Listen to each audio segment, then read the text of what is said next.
देखिए 12वीं क्लास का क्या बेहतरीन क्वेश्चन है।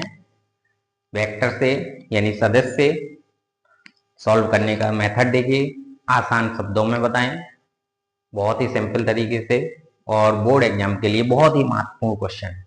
तो आइए देखते हैं। दिए गए चित्र में ओ ए वैक्टर इक्वल ए वैक्टर, मतलब ये आकृति जो दी गई है, इस आकृति में ओ ए बी एक त्रिभुज है। तो उसके लिए बताया इसमें जो ए बी सदिश है वो है बी वेक्टर।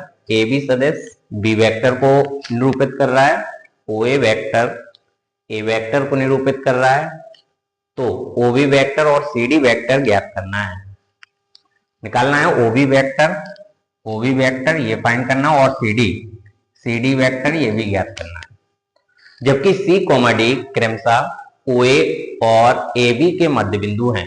ओ ए का मध्य बिंदु सी और ए बी का मध्य बिंदु है डी, ये दिया हुआ है।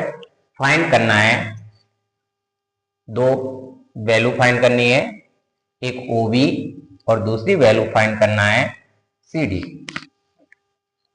ओ बी इक्वल क्वेश्चन मार्क और C D equal question mark, ये दोनों वैल्यू फाइंड कर रहे हैं। तो देखिए कैसे फाइंड करेंगे। सबसे पहले ओ ए फाइंड है और ए बी सदिश भी फाइंड है। तो जो बड़ा त्रिभुज है, त्रिभुज ओ ए बी में, इस त्रिभुज में परिणामी सदिश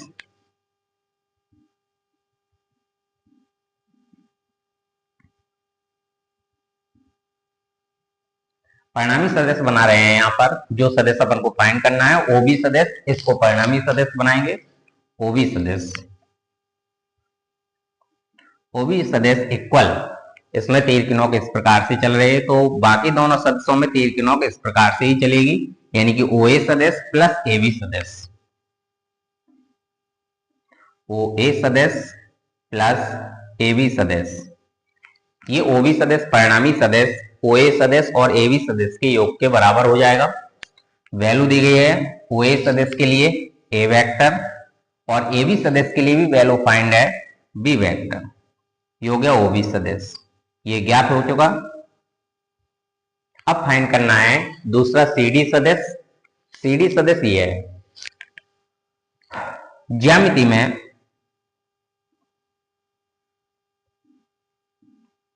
त्रिमेय होती है किसी त्रिभुज में दो भुजाओं के मध्य बिंदुओं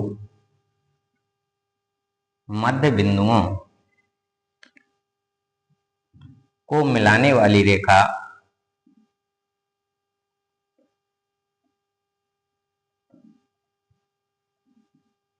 तीसरी भुजा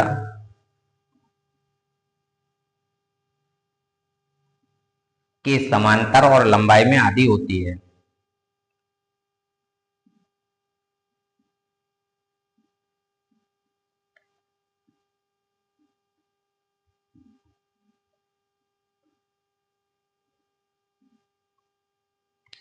मतलब यहाँ पर ओ ए भुजा जो है या ओ ए सदिश है, इसका मध्य बिंदु सी है और ए बी सदिश का मध्य बिंदु डी है, तो मध्य बिंदु को मिलाने वाली भुजा हुई सी डी। सी डी भुजा त्रिभुज की जो तीसरी भुजा है उससे लंबाई में आधी भी होगी और साथ ही साथ समांतर भी होगी। तो हमें यहाँ पर केवल शर्त लेनी है, लंबाई में आधी होती है। तो जो सी डी सदिश बनेगा, सी डी सदिश इक्वल ओ बी सदिश का हाफ रहेगा, ओ बी सदिश अपॉन टू सी डी सदिश इक्वल, ओ बी सदिश फाइंड कर चुके हैं, A vector plus B vector upon two, तो ये सी डी सदिश आ गया है। यदि ऐसे नहीं फाइंड करना तो ये छोटा त्रिभुज है, त्रिभुज सी ए डी में परिणामी सदिश सी डी को ले लेंगे, इसमें भी परिणामी सदिश यूज कीजिए। परिणामी सदिश सी डी इक्वल क्या हो जाएगा, C D equal C A plus A D, C A plus A D, C A सदिश प्लस ए डी सदिश। सी ए सदस्य, ओ ए सदस्य की वैल्यू है ए वेक्टर, ये इसका मध्य बिंदु है तो ये हाफ हो जाएगा ए वेक्टर का हाफ, तो इसको लिखेंगे ए वेक्टर बाय 2। एडी वेक्टर क्या रहेगा, एडी वेक्टर, ये पूरा सदस्य ए से बी की ओर, बी वेक्टर है ये हाफ होगा क्योंकि मध्य बिंदु है, तो यहाँ पर एडी वेक्टर की वैल्यू हो जाएगी बी वेक्टर अपॉन 2। यहाँ लिख सकते हैं C A vector equal A vector upon 2 और AD vector equal B vector upon 2। Value put की एलसीएम कर लीजिए, A vector plus B vector upon 2, ये हो गया सी डी वेक्टर। ये अपना ज्यामिति से सॉल्व किया है और ये वेक्टर से ही सॉल्व हुआ है।